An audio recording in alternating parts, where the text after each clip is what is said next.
अस्सलाम वालेकुम नाज़रीन। ईरान, अमेरिका और इसराइल के दरमियान जो तनाज़ा चल रहा है, इसके अंदर ऐसी ऐसी अनोखी खबरें आ रही हैं जिसने पूरी दुनिया के दफाई माहिरीन को हिला के रख दिया है। ईरान की जानिब से पहली दफ़ा अपना एक खुफिया हथियार मंजर आम पे लाया गया है, जिसके बाद बड़े बड़े दफाई माहिरीन जो हैं वो हैरान और परेशान रह गए हैं। इसके साथ साथ आबनाए हरमज़ के अंदर पाकिस्तानी झंडों और उसके साथ साथ चीनी झंडों पे लगे जो ऑयल टैंकर हैं, उनके गुज़रने की इत्तलात के बाद बहुत से ऐसे ममालिक जिन्होंने घोस्ट अपनी शिप्स के ऊपर, यानी कि उन शिप्स का ताल्लुक़ किसी और मुल्क से है, लेकिन पाकिस्तान और चीन के झंडे लगाकर वो ईरानी जो कोस्ट गार्ड है, ईरान की जो फ़ौज, बहरी फ़ौज है, उसको चकमा देने के लिए ये प्लानिंग की जा रही है। इसके साथ साथ मज़ीद अनोखी खबरों के लिए आज का ये वीलॉग देखेंगे। आप देख रहे हैं 24 न्यूज़ का डिजिटल प्लेटफॉर्म और मेरा नाम है इरफान मलिक। 2026 के अंदर आपने सोचा कभी कि ऐसा भी होगा कि जहाँ पे दुनिया जंग लड़ रही है टेक्नोलॉजी की, जहाँ पे दुनिया जंग लड़ रही है मिसाइलों की, जहाँ पे साइबर वॉर अटैक जो हैं वो किए जा रहे हैं, वहीं पर सदियों पुराना हथियार जो है वो भी कारआमद साबित हो रहा है। जी हाँ, ईरान के अंदर क्योंकि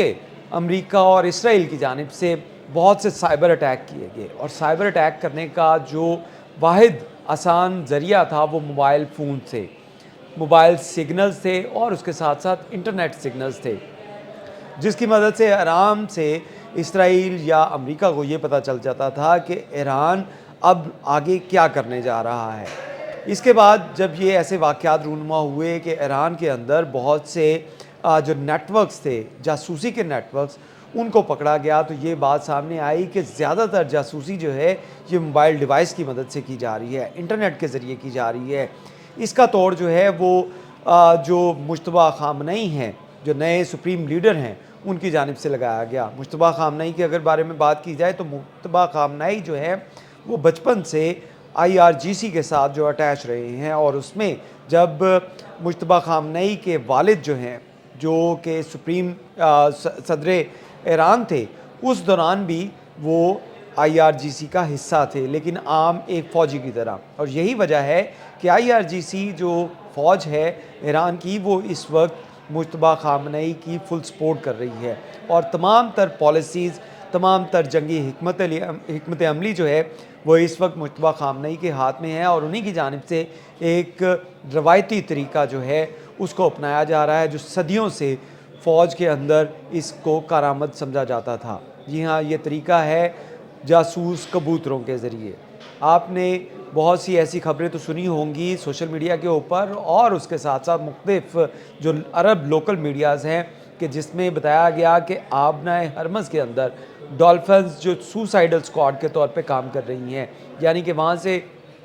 जो डॉल्फिन्स हैं उनके साथ बारूदी जो सुरंगें बांधी गई हैं और वो किसी भी जो जहाज़ है उसको इसके साथ टकरा सकती हैं। लेकिन उसके साथ साथ अब टेलीग्राम जो मुख्तलिफ़ जासूसी के नेटवर्क्स और टेलीग्राम के ऊपर चलते हैं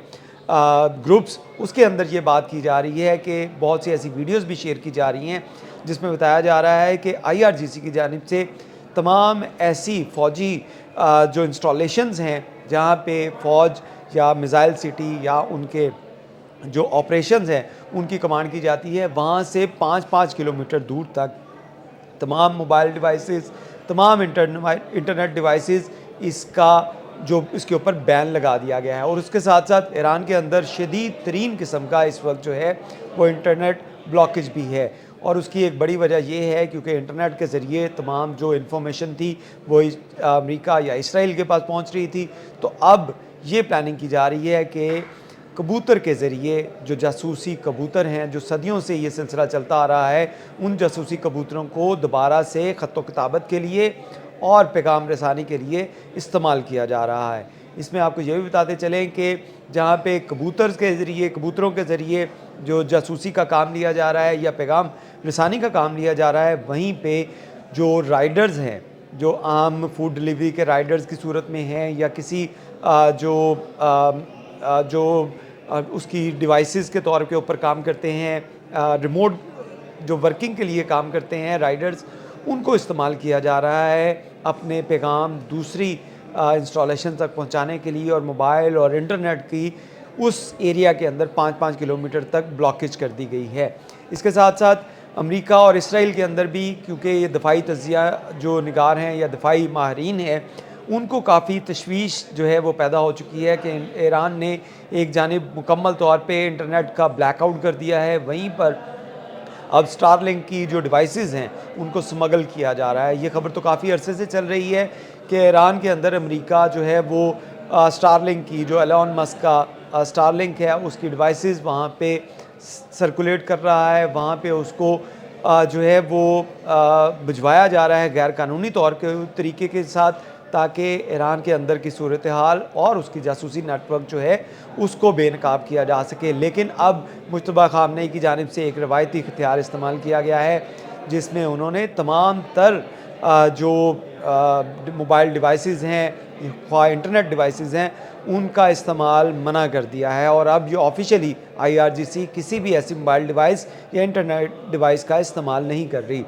دوسری جانب ایک اور اہم خبر جس میں آبنائے ہرمز میں جو ایران کی جو وہاں پہ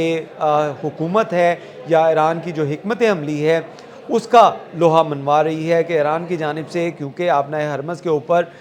بہت سی کوشش امریکہ کی جانب سے کی گئی اور اس کے اتحادیوں کی جانب سے کی گئی کہ آبنائے ہرمز کو عام لوگوں کے لیے بھی کھول دیا جائے، اب ایران صرف اپنے جو حامی جو مالک ہیں یا جن کو وہ چاہتا ہے کہ وہ آبنائے ہرمز استعمال کریں، وہ استعمال کر رہے ہیں، جس میں پاکستان بھی ہے، چین بھی ہے یا دیگر جو مالک ہیں، ان کو صرف پرمیشن ہے کہ وہ آبنائے ہرمز استعمال کر سکتے ہیں، باقی کسی ملک کو جو ہے اجازت نہیں ہے، اور خصوصی طور پہ جو امریکہ کے ساتھی ہیں ان کو تو ہرگز وہاں سے گزرنے کی اجازت نہیں ہے۔ تو اسی کے لیے اب امریکہ اور اس کے جو حامی ہیں، کیونکہ اگر ان کے جو پلاننگ دیکھیں تو اس میں ہر وقت دھوکہ دہی یا کوئی نہ کوئی فراڈ شامل ہوتا ہے، تو اب اس صورتحال کو دیکھتے ہوئے بحری جو جہاز ہیں، جس کے آئل ٹینکرز ہیں جو خلیج فارس سے گزر رہے ہیں اور ان کا تعلق امریکہ یا اس کے اتحادی ممالک سے ہے، تو اب وہ جو 2 نمبری کر رہے ہیں اس کو بھی ایران کی IRGC کی جانب سے پکڑا گیا ہے، جس میں یہ چیز ثابت ہوئی کہ بہت سے ایسے آئل ٹینکر تھے جنہوں نے اپنی شناخت جو ہے وہ بدلی، وہاں پہ پاکستانی جھنڈے لگائے یا چین کے جھنڈے لگائے اور انہوں نے چکمہ دینے کی کوشش کی، اور اس چکمے دینے میں وہ کچھ آئل ٹینکر ان کے کامیاب بھی ہوئے، وہ آبنائے ہرمز سے گزر گئے۔ لیکن اب IRGC کے مطابق کوئی بھی جو جہاز ہے جس کے اوپر پاکستانی جھنڈا لگا بھی ہوگا، لیکن اگر وہ رڈار کے اندر آ گیا، اس کی ویریفیکیشن ہو گئی کہ وہ پاکستانی یا چائنا کا جہاز نہیں ہے، تو اس کو اڑا دیا جائے گا۔ اور وہ ڈولفنز کی جن کی ہم بات کر رہے تھے، جو خودکش ڈولفنز ہیں دریا کے اندر، سمندر کے اندر جو ان نمکین پانیوں میں موجود ہیں، وہ ان جہازوں کو ٹارگٹ کر سکتی ہیں۔ تو یہ ایک لمحہ فکریہ اس وقت امریکہ کے لیے بنا ہوا ہے، اور یہی وجہ ہے کہ ڈونلڈ ٹرمپ کی جانب سے چین کے اندر جو وزٹ کیا گیا ہے، کہنے کے لیے تو یہ وہاں پہ کہا جا رہا ہے کہ ایک تجارتی معاہدوں کے لیے وہاں پہ امریکی صدر جو ہیں وہ چین کے سفر کے اوپر پہنچے تھے، چین میں پہنچے تھے، لیکن اس کے پیچھے اصل صورتحال یہ ہے کہ آبنائے ہرمز کے اوپر جتنے بھی انہوں نے حربے استعمال کرنے تھے وہ تمام کے تمام امریکہ کے ناکام ہو چکے ہیں، اور اب چائنا سے ریکویسٹ کی جا رہی ہے کہ چائنا جو ہے وہ اپنا کردار ادا کرے۔ پاکستان آلریڈی ثالثی کے لیے اپنا کردار ادا کر رہا ہے، اب چائنا بھی اپنا کردار ادا کرے تاکہ اس صورتحال سے نکلا جا سکے اور پوری دنیا کے اندر جو آئل کرائسس ہے، جو مہنگائی کا کرائسس ہے، اس کے اوپر قابو پایا جا سکے۔ لیکن امریکہ اور ایران کے درمیان جو جنگ ہے، اس نے یہ ثابت کر دیا کہ جنگ جو صرف جو ہے وہ میزائلوں سے نہیں لڑی جاتی، وہ ہتھیاروں سے نہیں لڑی جاتی، وہ حکمت عملی سے بھی لڑتی ہے، اور ایران کی جانب سے جس طرح کی حکمت عملی اپنائی گئی، اس نے اس کی فتح جو ہے وہ واضح کر دی۔ بہت شکریہ۔